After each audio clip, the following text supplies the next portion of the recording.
Assalamualaikum warahmatullahi wabarakatuh. Salam sejahtera bagi kita semua.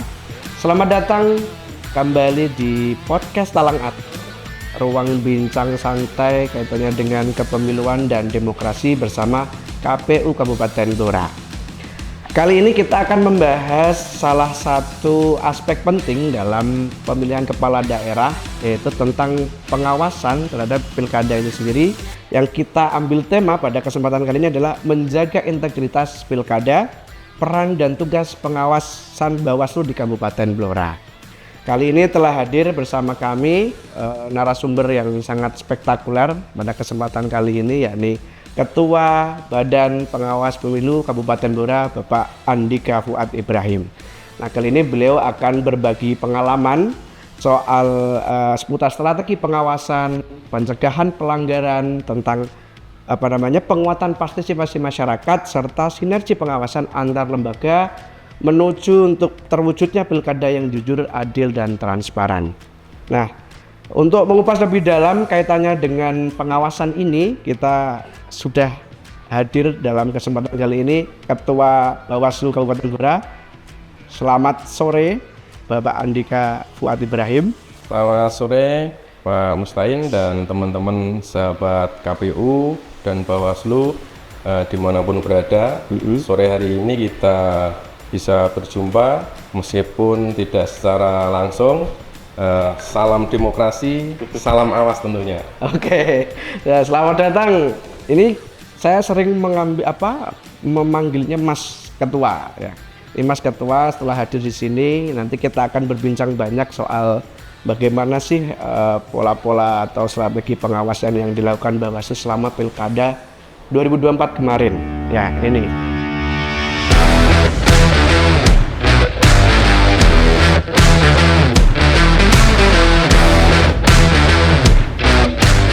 Bisa dijelaskan nggak secara umum apa tugas dan kewenangan Bawaslu dalam penyelenggaraan pilkada kemarin seperti apa? Ya, terima kasih Mas Mustaqim.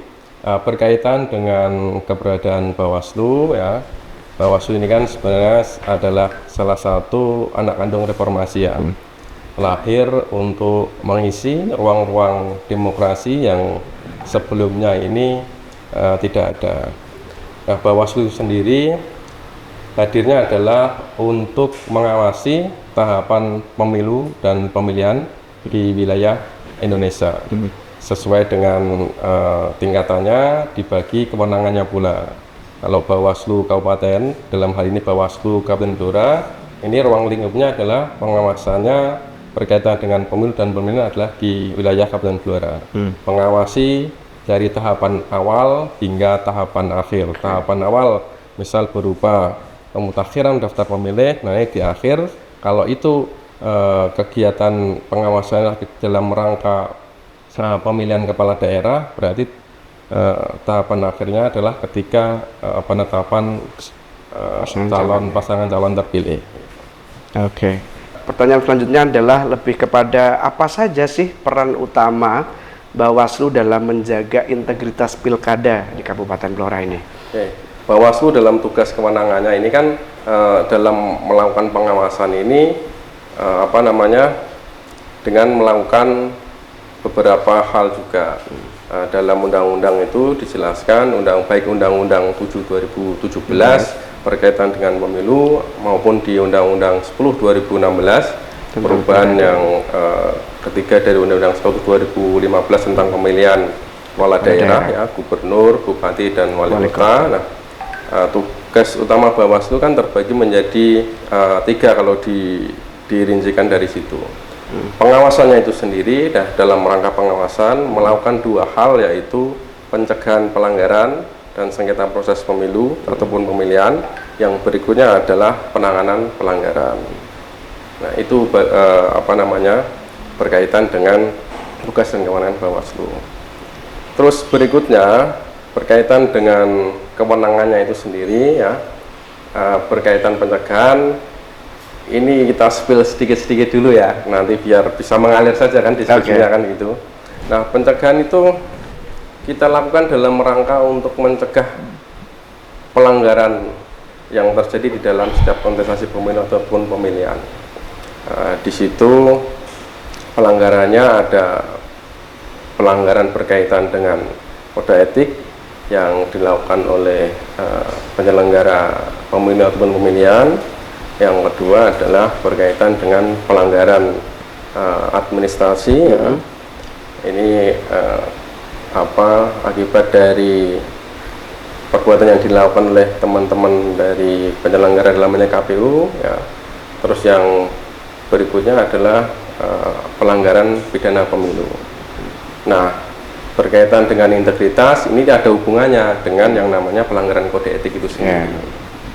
Itu artinya kita juga memiliki sifatnya ke pengawasan internal juga itu ya. Kalau misalkan jajaran badan ad hoc kita itu di masing-masing KPU ataupun Bawaslu melakukan pelanggaran seperti itu ya. Tapi kalau misalkan sifatnya nanti di sesuatu yang ini DKPP gitu. Ya.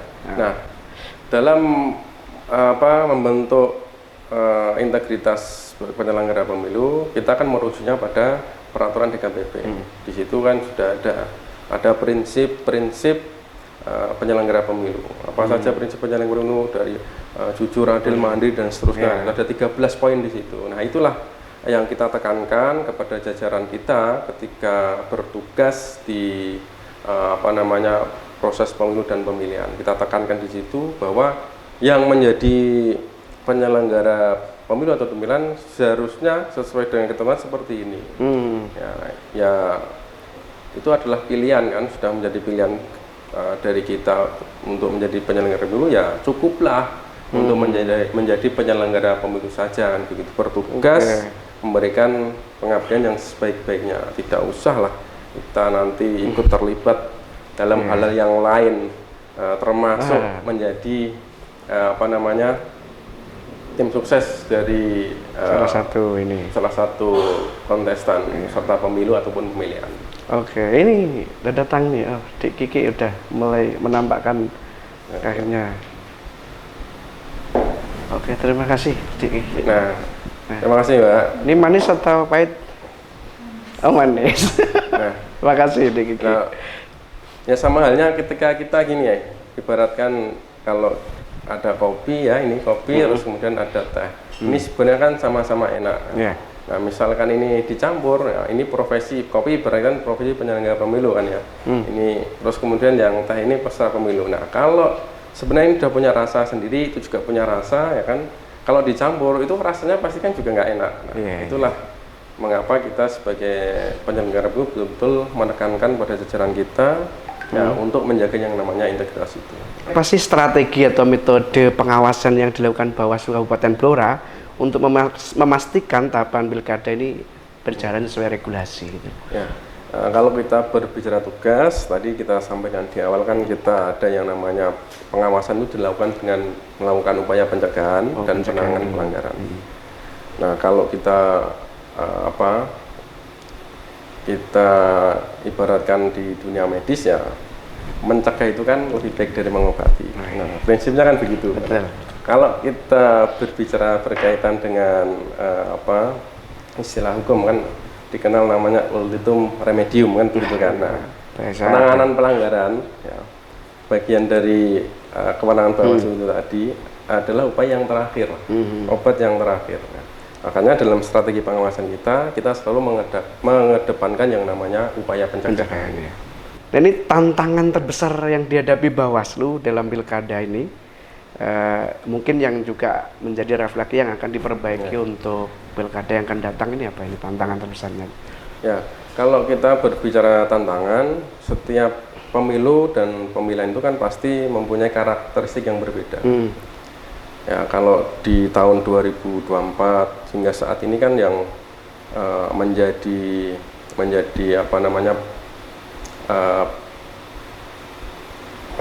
suatu concern kita kan, kita tahu bahwa berkaitan dengan adanya yang namanya disinformasi.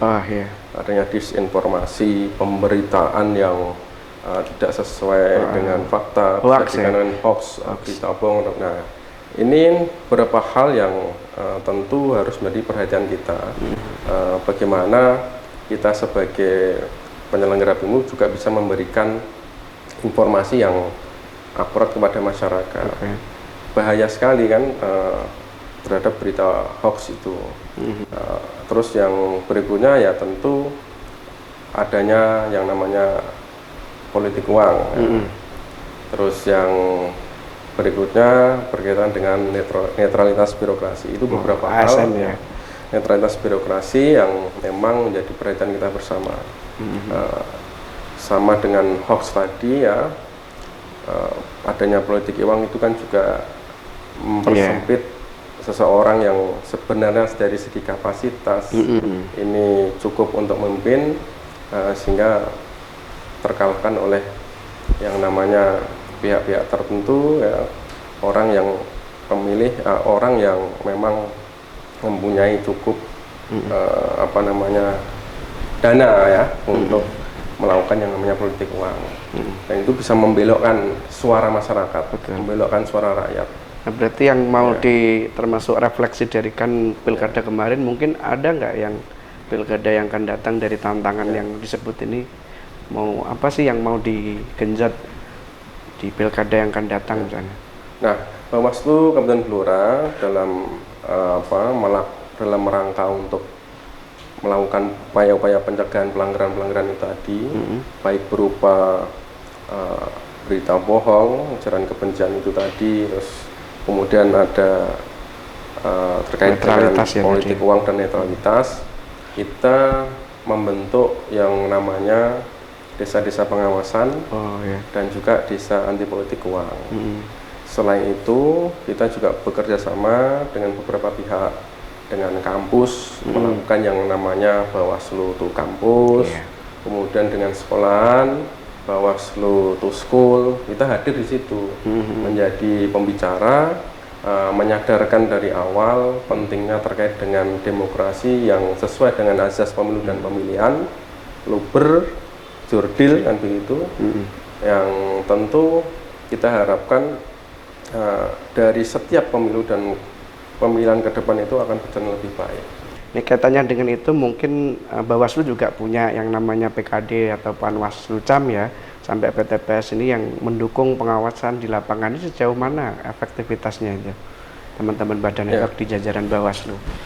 Ya memang kita dari pemilu dan pemilihan pasti melakukan yang namanya beberapa catatan-catatan untuk perbaikan ke depan, termasuk rekomendasi.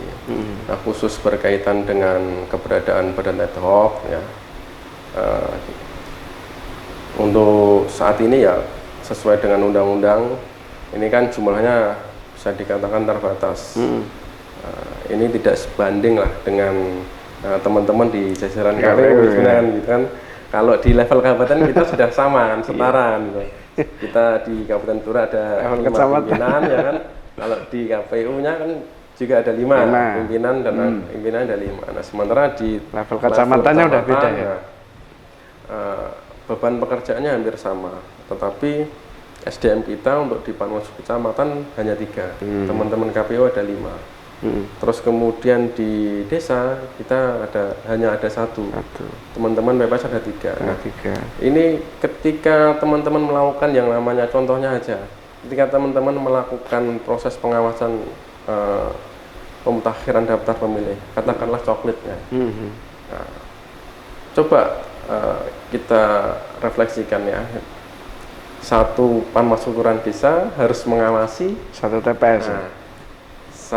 Bukan 1 TPS. Kalau desa itu bisa 20 atau 40 TPS, coba bisa direfleksikan, dibayangkan. Nah, bagaimana efektivitas kinerjanya? 1 orang mengawasi desa, misalnya katakanlah dengan 20 TPS, yang di situ ada 3 PPS, kemudian juga ada beberapa pantarleh di tiap TPS, bahkan 1 TPS itu bisa 2 pantarleh kan, waktu pemilu. Nah, ini coba dibayangkan secara SDM bagaimana pengawas desa bekerja kan begitu. Belum lagi berbicara di tingkatan TPS gitu. Kita hanya 1 orang. Sementara di teman-teman KPU di KPPS ada 7. Kalau ditinggal istirahat aja terus bagaimana? Nah, ini kan jangan sampai ya ini. Semoga juga nanti ada perbaikan berkaitan dengan peraturan terkait hal ini. Jadi dari segi segi kinerja ini akan lebih baik lah untuk proses pengawasannya. Ini menarik ini teman-teman pemilih masyarakat Blora ya. Ini kita masuk ke lebih ke pencegahan sama penindakan yang dilakukan Bawaslu ya. Ini pendekatan yang dilakukan Bawaslu ini dalam upaya pencegahannya itu seperti apa itu? Ya, kalau berkaitan pencegahan, teman-teman semua di Bawaslu kita dalam rangka untuk mencegah ini kan, yang pertama kita melakukan yang namanya koordinasi kepada semuanya, pada stakeholder daerah, kepada rekan-rekan di KPU, ya. Kemudian juga koordinasi dengan panitia-panitia kegiatan, misalnya ada kampanye. Ya, koordinasi ini lingkupnya luas sekali. Bahkan dengan pihak kampus, sekolah, apapun kita lakukan koordinasi. Yang berikutnya kita juga melakukan sosialisasi berkaitan pengawasan partisipatif. Ya, kita datang hadir ke beberapa kegiatan, ya, entah itu budgeter ataupun non budgeter, ya, kita adakan itu. Kita berikan beberapa informasi, ya, berkaitan dengan pemilu dan pemilihan yang sesuai dengan asasnya dan prinsip-prinsip penyelenggaraan itu. Tapi kalau misalkan terjadi pelanggaran misalnya, itu mekanisme penindakan jika mungkin ditemukan oleh baik peserta, penyelenggara maupun pemilih itu seperti apa itu? Ya, kalau berkaitan pelanggaran pemilu ataupun pemilihan, kita kan mengenal yang namanya pelanggaran tadi administratif.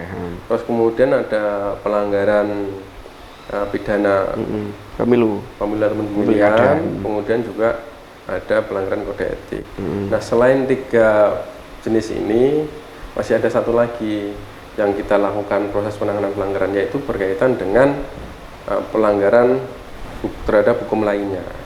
Nah, karena selain kita mengawasi ini kan, mengawasi pihak-pihak yang memang secara keterlibatan dengan pilkada mungkin ya. Nah, ini kan juga ada pihak-pihak yang memang diharuskan untuk netral, yang diatur di luar undang-undang pemilu juga ataupun pemilihan. Contohnya adalah berkaitan dengan netralitas ASN, kemudian TNI Polri, kemudian juga kepala desa dan perangkat desa yang pejabat. Yang itu yang diatur dalam undang-undang ASN, kemudian ada undang-undang desa, kemudian ada undang-undang desa. Itu mekanisme penindakannya pasti sesuai ini ya. Alur dari beberapa jenis 4 tadi ya berarti ya. 3 yang ini dan 1 pelanggaran dengan hukum lainnya ini. Dalam proses penanganan pelanggaran ini masing-masing kan penanganannya juga berbeda. Kalau administrasi ini kan dilakukan Bawaslu, nanti produknya nanti setelah ada kajiannya selesai, bentuknya adalah rekomendasi ke KPU. Sementara berkaitan dengan pidana, ini pembahasannya bersama dengan yang namanya Sentra Gakumdu. Bawaslu tidak sendiri. Sentra Gakumdu itu nanti bersama dengan kepolisian dan kejaksaan. Kami akan berdiskusi di situ, melakukan pembahasan apakah unsur-unsur pidana itu terpenuhi. Jika itu memang terpenuhi, nanti akan kita melakukan proses tahapan berikutnya. Terkait dengan kode etik tadi juga sudah kami singgung. Kode etik itu tadi yang terbagi menjadi 2 hal tadi, ya. Bisa dilakukan oleh badan ad hoc ataupun badan permanen kan gitu. Nanti mekanisme tadi yang ad hoc nanti diselesaikan di tingkatan Bawaslu Kabupaten Kota dan KPU Kabupaten Kota masing-masing, ya. Sementara kalau nanti itu merupakan perbuatan yang dilakukan oleh badan permanen, ya, nanti terakhirnya disampaikan dilaporkan ke DKPP, Dewan Kehormatan Penyelenggara Pemilu. Nah, sebelum prosesnya sampai di situ, kita juga akan mengkajinya, syarat formil dan materialnya itu sudah terpenuhi atau belum. Sebelum sampai ke rekomendasi kita kaji di situ. Mungkin bisa dijelaskan soal contoh nih jenis pelanggaran yang mungkin terjadi di pilkada kemarin itu Ya. seperti apa dan Bawaslu menanganinya seperti apa? Sejak kami menjadi badan permanen di 2018 ya, ini yang selalu kita tangani dalam tahun itu, ini adalah berkaitan dengan netralitas. Oh iya kemarin ini yang sering ada. Itu walaupun jumlahnya menurun di pilkada 2024 kemarin, tapi itu selalu terjadi. Iya. Terus yang menarik itu dari Bawaslu kemarin ada yang namanya pengawasan partisipatif gitu. Nah, tadi juga sudah disinggung di awal. Ini soal pengawasan partisipatif. Ini sebenarnya bagaimana sih masyarakat ini ikut terlibat dalam pengawasan pilkada itu seperti apa? Ya, pengawasan partisipatif itu kan kami mengharapkan ya masyarakat itu sebagai pemilih ini kan ketika menggunakan hak pilihnya ini, kewenangannya ya pemegang mandat rakyat ini kan ya ini betul-betul bertanggung jawab kan gitu. Nah, hadir itu tidak hanya sebagai pemilih yang menyampaikan hak pilihnya di sebuah TPS terus selesai. Bukan itu yang kita harapkan, tetapi sama-sama berperan bagaimana mengawasi proses yang berlangsung ini bersama Bawaslu tentunya kan. Nah, ini kan bagaimana mengawasi proses itu berlangsung ya,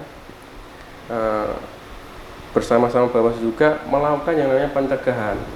Harapannya ketika ada yang mengawasi lebih banyak, yang mencegah itu juga lebih banyak, penanganan pelanggaran tidak terjadi. Pengawasan partisipatif itu di semua ini ya, lapisan masyarakat, mau ini artinya lebih kepada ikut mengawal proses-proses pemilihan itu berjalan sesuai dengan regulasinya seperti itu ya. Pelibatan masyarakat karena sejatinya yang pemilik kedaulatan adalah rakyat. Iya. Pengawasan itu sejatinya kan juga masyarakat. Harusnya masyarakat juga ikut andil dalam hal ini ya. Kalau Bawaslu secara kelembagaan sendiri, ini pasti juga tidak akan mampu karena Bawaslu punya keterbatasan. Iya, sama. SDM. Nah ini kaitannya dengan ini Mas, kolaborasi ya. Ini sinergi antara Bawaslu KPU ini dalam mengawasi tahapan pilkada ini sejauh mana sih Bawaslu menjalin kerjasama atau mungkin dengan lembaga lainnya misalnya tidak hanya dengan KPU soal pengawalan tahapan pilkada ini. Ya, KPU itu kan saudara tua Bawaslu ya. Bisa dikatakan kakak ya. Nah, ya kita kan sesuai dengan tugas dan kewenangannya itu kan sudah jelas diatur di dalam undang-undang ataupun turunannya kan gitu. Nah, kita berupaya dalam setiap proses itu ya melakukan yang namanya koordinasi. Kita membangun sinergitas di situ. Ya harapannya kan proses tahapan itu semua kan bisa berjalan sesuai dengan ketentuan perundang-undangan. Kalau semua proses sudah berjalan sesuai ketentuan perundang-undangan, pastinya tidak akan banyak masalah. Bayangkan kalau kita tidak bersama-sama teman-teman KPU punya sinergi yang baik, ya kan, bisa jadi tahapan itu akan terhambat. Nah, kalau terhambat, yang dirugikan siapa? Yang dirugikan pasti kan semua pihak. Nah, ini kan masuk masyarakat juga. Ya, oleh karenanya sinergi antar penyelenggara pemilu adalah salah satu kunci juga untuk keberhasilan proses pelaksanaan pemilu dan pemilihan di Kabupaten Toba. Mungkin ini terakhir ya, Mas. Sudah panjang lebar tadi kaitannya dengan pengawasan. Ini harapan Bawaslu ini terhadap kualitas pelaksanaan pilkada serentak di Kabupaten Blora yang akan datang, mungkin untuk kita semua lah, seperti apa ini? Ya, salah satu PR kita bersama itu kan berkaitan dengan partisipasi publik. Kemarin yang terakhir partisipasi publik kita juga turun ya, dibanding dengan penyelenggara sebelumnya. Nah, harapan kami sih dari Bawaslu ya, pemilih ini nanti bisa menjadi pemilih yang cerdas, pemilih yang kritis. Selain hadir di dalam TPS tempat pemungutan suara, ini juga harus bisa menentukan bahwa memilih itu berdasarkan visi misi, kemudian rekam jejak. Dan jangan lupa ikut juga mengawasi setiap tahapan yang ada. Nah, jangan sampai ada yang terlewat di situ. Nah, sehingga teman-teman ini nanti di endingnya bisa mendapatkan pemimpin yang memang sesuai dengan harapan kita semua, yang bisa memberikan kesejahteraan bagi masyarakat Blora. Oke. Karena tujuan dari demokrasi kan itu kan. Setelah kita berbicara tentang Pancasila di pasal 4, terakhir kan pasti itu ya, keadilan sosial bagi seluruh ya. Yang terakhir di situ pasti akan berbicara tentang kesejahteraan. Oke. Mungkin ada kuat Mas untuk teman-teman pemilih di Kabupaten Blora ini yang quotable Mas ya. Karena terakhir ini. Ya ini untuk penyelenggara pemilu ya. Iya. Sebagai penyelenggara pemilu ya kita harus bisa menjadi pejuang demokrasi ya, bukan sebagai pekerja demokrasi. Oke, terima kasih Mas Andika sudah hadir dalam podcast Talang Atur KPU Kabupaten Blora. Ini cukup panjang ya teman-teman pemilih yang ada di Kabupaten Blora.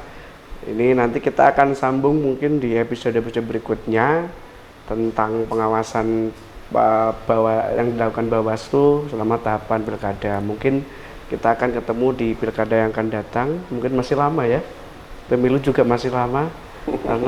Tapi paling tidak kita sampai hari ini tetap mengupgrade diri untuk hal-hal yang bisa kita lakukan atau inovasi yang bisa kita lakukan untuk memperbaiki atau memperkuat demokrasi kita menjadi demokrasi yang sehat.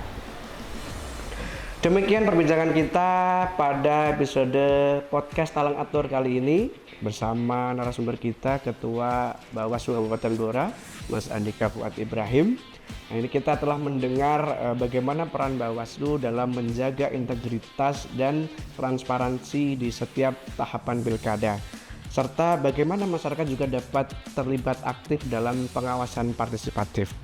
Kami mengucapkan terima kasih kepada masyarakat Blora atas komitmen dan kerjasamanya dalam mewujudkan pemilihan yang demokratis dan berkeadilan.